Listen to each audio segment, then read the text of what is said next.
Hi there, beautiful souls. A happy new year to you all. I hope you all had a good holiday. I know I did. Today, I wanted to talk to you about something I find deeply important, something I myself had to heal from, something many of us actually live with every day without realizing it, and that is childhood trauma. This literally shapes our adult relationships, our self-worth and the way we move through life. I have decided to kind of separate this into two parts. This part will be talking about how childhood trauma, shapes the nervous system. And the second part will talk about how childhood trauma affects our self-worth.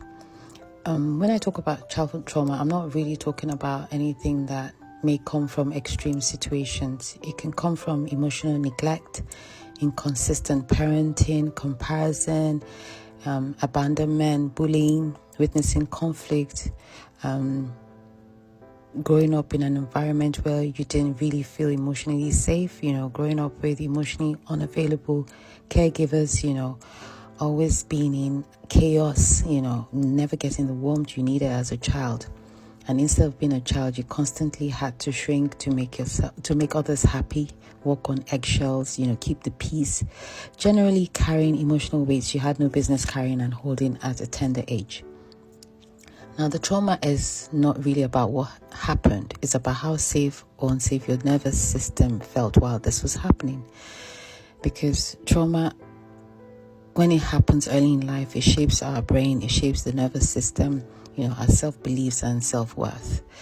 And we usually carry this into adulthood. And so in this part, I'm just going to talk about how this shapes the nervous system. You see, when a child grows up in an unsafe and unpredictable environment, the nervous system adapts to survive.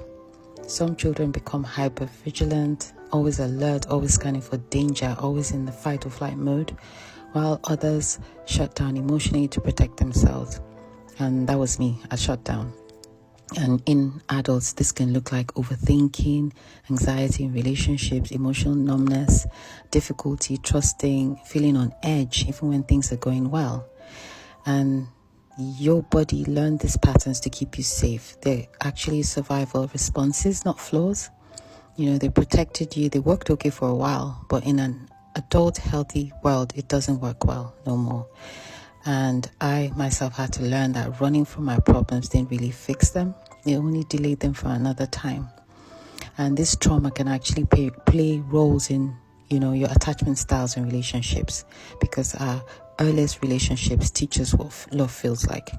For example, if the love was inconsistent, you might develop an anxious attachment style, always fearing abandonment and needing reassurance. If love felt unsafe or overwhelming, you might develop an avoidant attachment style, always pulling away when closeness happens. If the love was chaotic, you may unconsciously equate intensity with connection and call it passion, but it's not. It's just plain unhealthy. That's why some people crave love so deeply, but panic once they receive it because they don't even know what to do with it and end up messing up the relationship. That is because trauma acts as triggers in adult relationships.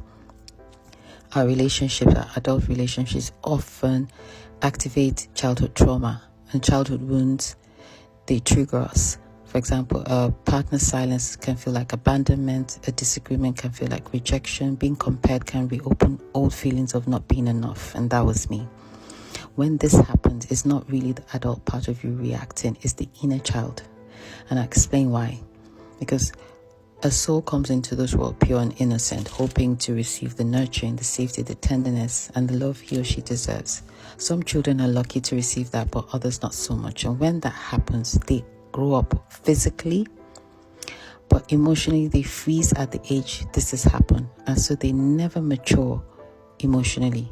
That is why you have an adult who's completely accomplished at work, financially abundant, God-fearing, and successful in all facets of life, but their emotional connections and connections in general are just a hot mess, because their grown-up self still reacts like the child, but in a grown-up setting.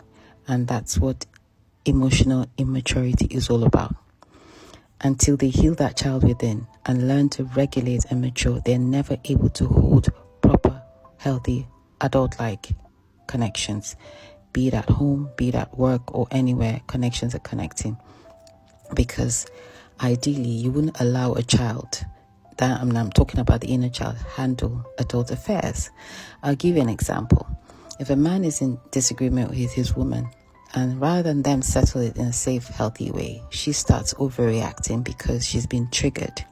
And at that point, she doesn't see or hear him because she's all zoned out. And the inner child within just sees her father or her mother, whoever abused her, and that child now takes over the conversation.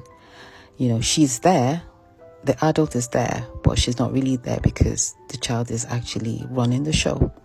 And the man, on the other hand, rather than resolving the issue, he runs from it by being avoidant or maybe running to another relationship, forgetting that he's still taking that hurt little child to another relationship. And the little one is still going to come out when triggered and run the show. And this now ends up sparking a series of unhealthy revolving patterns, never ending. And trust me, the child within isn't being dramatic. That child is just asking to be heard and to feel safe.